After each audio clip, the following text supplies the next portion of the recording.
Shalom. Giving all praises to the Heavenly Father, Yahweh, Bahasham, Yahweh Shai, Bahasham, Rachahakwadash. Double honors to the apostles, the bishops, and the elders at Great Millstone who rule well. Peace and salutations, as always, to the elect. And I wanted to revisit, this doctrine, that is being taught by Bishop Nathaniel in the Iuic, that ultimately after 1,000 years in the kingdom, the biblical Edomites will come out of the caves, and fulfill Ezekiel the 38th chapter and start a war, that will be fulfilled in Armageddon. So let's listen to it, and then what we're going to show you is that this is a Jehovah's Witness doctrine. This is why we're doing these lessons, because that is off. Affliction will not rise up again, pursuant to the scriptures. None of these nations are going to join together after Yahweh Shai return and we get into the kingdom, to where they're going to rebel and then a war is going to break out. There will be no more war in the land at that point, but let's keep listening. But they shall be priests of God. Those of us that take part in the first resurrection shall be priests of God and of Christ. And shall reign with him 1,000 years. How long are we going to reign with him? 1,000 years. Come on. And when the 1,000 years are expired. Now this goes back to what we read in Isaiah 24. And when the 1,000 years are expired, go ahead. Satan shall be loosed out of his prison. Oh, wait a minute. Go back to Isaiah 24. I just want you to see it. Isaiah 24, the second to last verse. And they shall be gathered together as prisoners are gathered in the pit. And shall be shut up in the prison. And after many days. Many days is how long, brothers? 1,000 years? Oh my goodness, man. One day to the Lord is as 1,000 years. Okay. When you read Isaiah the 24th chapter, number of whom is as the sand of the sea. Now let me tell you something about verse 8. In verse 8, there's time in there. In order for Gog and Magog to gather together the nations against God's people, that takes time. It does not take a day. It does not take a year. Because not only do you got to gather nations, you also need what to come up against us? Weapons. Because remember, when we rule, if y'all remember, in Isaiah 2, what did we do? Nation learned what? War no more. We made them beat their swords into plowshares. So for 1,000 years, there's no war on the earth. Now we loose this white man. Gog and Magog go out to gather together the nations. Time is in there. And it does not say how long it... This brother is gone. He's gone. And I ain't just saying that out of spite. He's out of there.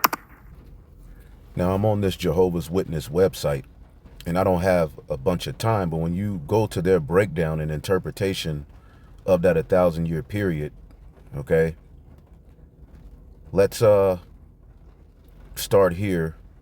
Let's see here.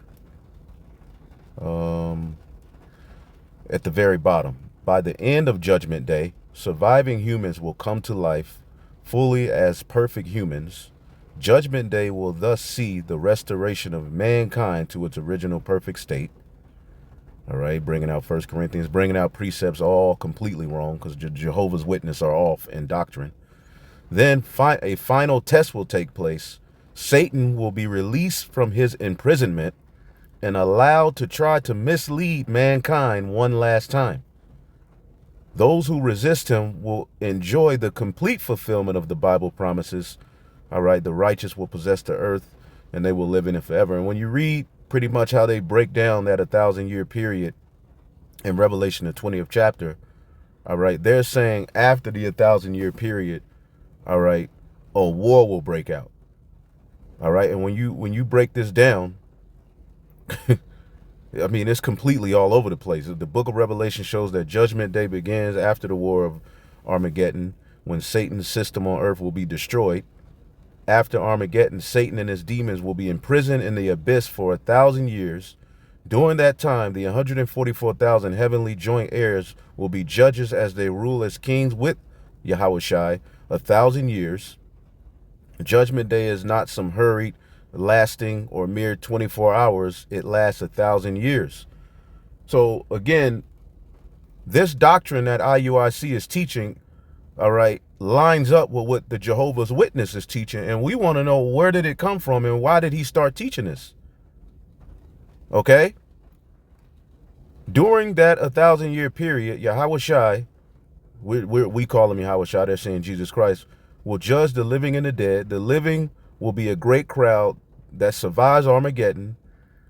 The Apostle John saw the dead standing before the throne of judgment as Jesus promised. Those in the memorial tombs will hear Christ's voice and come out by means of resurrection. What the hell is that? What are they talking about? But ultimately, this is the madness that IUIC is all of a sudden teaching. Okay? They're teaching this madness. What's that? Revelation, the 20th chapter, right?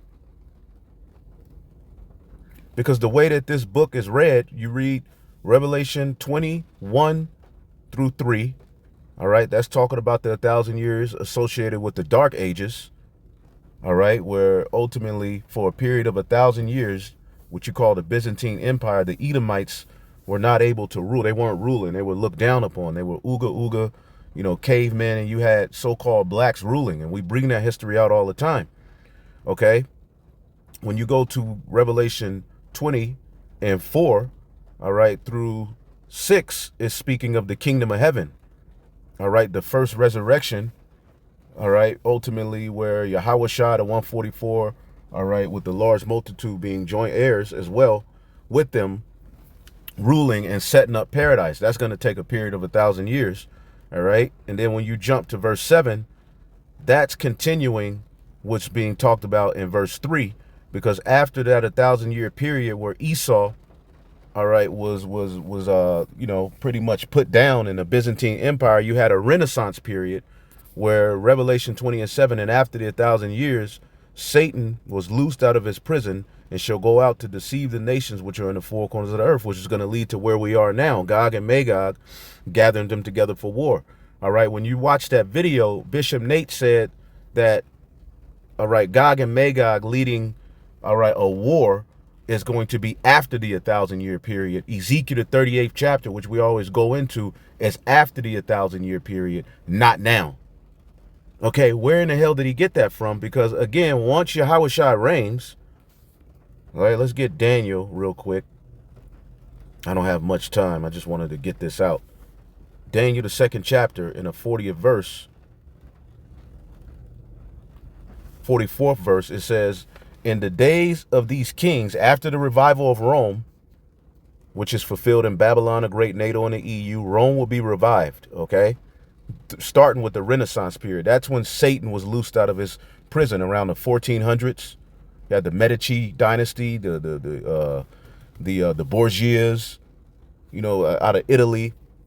All right, then you had the Spanish, the French, the British. You had Babylon the Great be established. Around that time, eventually the small hats would be established as an extension of the British colonization. All right. And ultimately that will be a fulfillment of Esau, all right, rebuilding, as it says in the book of Malachi. He would be loosed out of his prison, loosed out of that 1,000-year period after the Western Roman Empire fell. All right. Eventually he would rise back up again and the deadly wound would be healed. All right, pursuing the Revelation 13. But once Yahushua returns, okay, there won't be any affliction rising up again. Let's get that real quick. Affliction. So if you just heard him, once we have them beat, all right, their weaponry, and no more war. He's telling you there's going to be a war started after 1,000 years of Yahushua reigning on earth. Nahum 1 and 9. What do you imagine against the Lord? He will make an utter end. Affliction shall not rise up the second time. Esau ain't going to rule no more. Daniel 2 and 44. And in the days of these kings shall the God of heaven set up a kingdom which shall never be destroyed, and the kingdom shall not be left to other people, but it shall break, all right, in pieces and consume all these kingdoms, and it shall stand forever. So Yahweh's kingdom, the divine kingdom, which he's going to establish the throne of David, all right, that kingdom, all right, would stand forever. Okay? See if we can get some precepts. I know there's one in Daniel 7. Okay? Psalms 145 and 13. Thy kingdom is an everlasting kingdom, and thy dominion endured throughout all generations. So again, when the kingdom is established, all right, that first 1,000-year period is for the purpose of subduing the nations and getting everything in order, setting paradise back up on earth. The Lord is going to allow Yahweh and his men to reign, all right, as kings and priests on earth, establishing and being at the forefront of establishing the kingdom of heaven. We have various videos going into it, so if you want the full breakdown going into it, you can. But why is IUIC teaching this Jehovah's Witness garbage and rhetoric, and where did it come from? Are they going to correct this? And then, you know, some months later, they have a dude pop up and saying after the 1,000-year period, there will be no more heathen. What is that all about? Okay? Daniel 7 and 14. 13. And I saw in the night visions, behold, one like the Son of Man came with the clouds of heaven. Behold, he cometh with clouds, and came to the Ancient of Days and brought him before him, all right, which is the Most High. And there was given him dominion and glory and a kingdom, that all nations, languages should serve him. His dominion is an everlasting dominion which shall not pass away. His kingdom is that which shall not be destroyed, man. Okay, the kingdom of Yahweh will last forever, man. There won't be a break in it to where after 1,000 years, the heathen will be able to start a war. After 1,000 years, the Edomites will be burnt up and done away with as a nation. All right? The heathen will be learning the laws at this point. It's just that it's going to take 1,000 years to get everything in order. The earth is completely out of order. The heathen have some very bad habits to unlearn. All this concrete, the way of the earth, it has to be changed. 1,000-year period, the Lord is going to allow Yahweh and the elect to implement the law in the earth. All right, that's the one day it's going to take. All right, it took, all right, 6,000 years to create creation. Then you had the 1,000-year period, all right, which is the rest. So 7,000 years completed creation. All right, those days in the book of Genesis, the first chapter. All right, and it's been destroyed. Prophecy has played out. The heathen have ruled without the laws. The earth is completely out of order. That's why in Isaiah 24, the kings of the earth will be gathered together as prisoners. They're going to be what? Chained up. They're going to be bound and judged. See, and in that 1,000-year period, they will be in hardcore slavery, not sitting somewhere in a cave, all right, building weapons, all right, and gathering nations to come up against us. So Yahweh Shai and the 144 are going to be reigning, and they're not going to have the wherewithal to know that, all right, Esau, Edom is getting ready to start a war, Gog and Magog. Yo, that dude is gone, man. The bishop is gone. All right? And these doctrines with these camps are waxing worse and worse. Micah 4 and 1, but in the last days it shall come to pass that the mountain of Yahweh, all right, the house of Yahweh shall be established in the top of the mountains, and it shall be exalted above the hills, and people shall flow to it. Okay? The heathen are going to flow to the government of Yahweh Ba'ashem Yahushai and learn righteousness. And many nations shall come and say, come, let us go up to the mountain of the Lord and to the house of the God of Jacob, and he will teach us of his ways, and we will walk in his paths, showing you they won't be in the new covenant. If they could be in the new covenant, they wouldn't have to be taught pursuant to the new covenant. All right, for you weirdos out there, like those dudes in that left Boston. The heathen can be in the new covenant. Well, why do they have to be taught? Said you shall teach no more your neighbor. If you got the laws in you, you won't need to be taught. How are we going to be priests on the planet earth, which the priests that minister the law? All Israel will be perfect. right? So who the hell are we going to teach if the heathen can be saved? And they're going to receive the second covenant. Anyway, for the law shall go forth of Zion and the word of the Lord from Jerusalem, New Jerusalem. Jerusalem means teaching of peace. New Jerusalem will be fulfilled, all right, in Yahushua and in 144, and then the large multitude, all right, being restored, all right, back to their original estate. Perfected, right? And he shall judge among many people. Who's the he? Yahushua. And rebuke strong nations afar off. They shall beat their swords into plowshares and their spears into pruning hooks. Nation shall not lift up sword against nation, neither shall they learn war anymore. It's not going to be any more war. All right? There's not going to be any war. Psalms 46 and 9. He maketh wars to cease unto the ends of the earth. He breaketh the bow, all right, and cutteth the spear in sunder. He burneth the chariot, all right. He burneth the chariot in the fire. So the Lord is, we're going to burn all of their weapons. How in the hell are they going to formulate a war after 1,000 years of Yahushua and the 144 ruling and reigning on earth, setting up order? So then Esau's going to come out of the caves, all right, and start a war? What the hell is wrong with the bishop? Yo, y'all tripping, man. Daniel 7, right? Daniel 7. Let's get it real quick. Daniel the 7th chapter. After this beast system is destroyed, okay? Daniel 7 and 25, and he shall speak great words against the Most High. Who? Esau, this beast system, and shall wear out the saints of the Most High. Boy, aren't we wore out? The holy people of the Most High are wore out. And think to change times and laws, and they shall be given unto his hand a time of times and a dividing of times. That 350-year period where we were completely clueless. All right, but the Lord eventually sent the Holy Spirit after 3 days and a half, from 1619 to around the 60s. Then the Spirit was sent so we can fulfill prophecy of raising up and eventually getting the hell up out of here. But the judgment shall sit, and they shall take away his dominion to consume it and destroy it unto the end. It will be completely destroyed. Esau's dominion and power and ability to start wars and do all of this wickedness will be destroyed unto the end.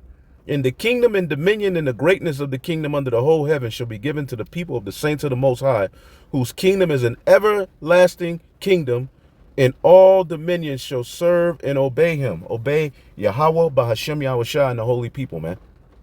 So this nonsense, all right, associated with after 1,000 years, Satan will be loosed from his prison, him and his minions, right? Look, during that time, the 144,000, all right, will be joint heirs, will be judges and rule as kings with Christ for 1,000 years, all right, and then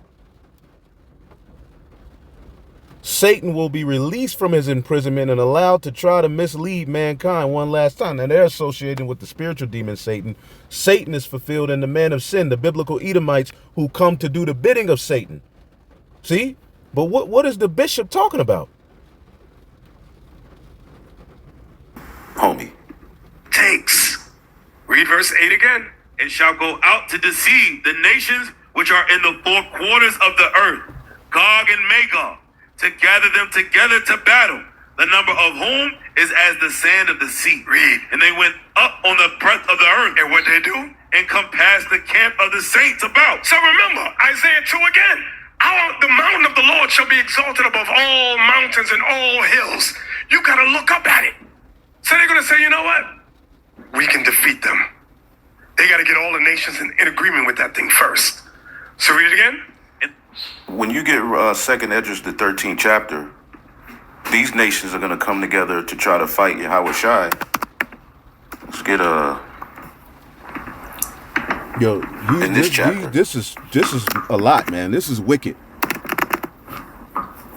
Yo, this is too much. They're going to try to fight against him when he returns. Right. Let's go to the point.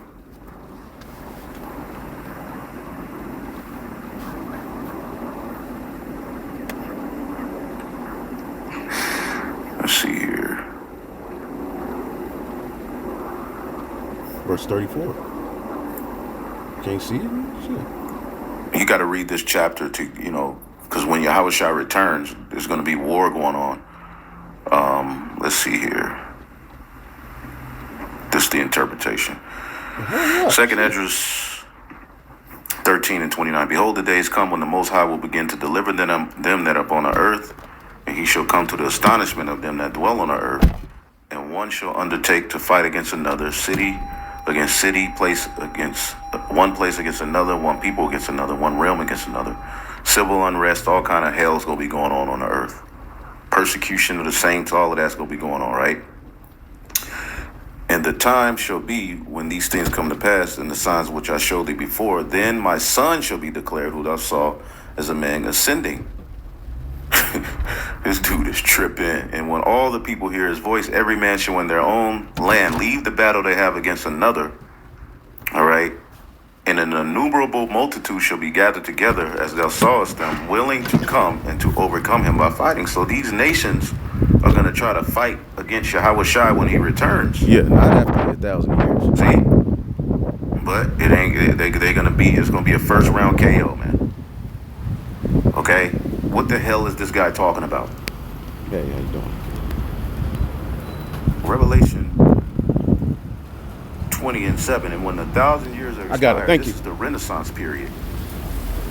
After the Byzantine Empire came the Renaissance period. Okay? What is the Renaissance period? So we'll be back with more. Shalom.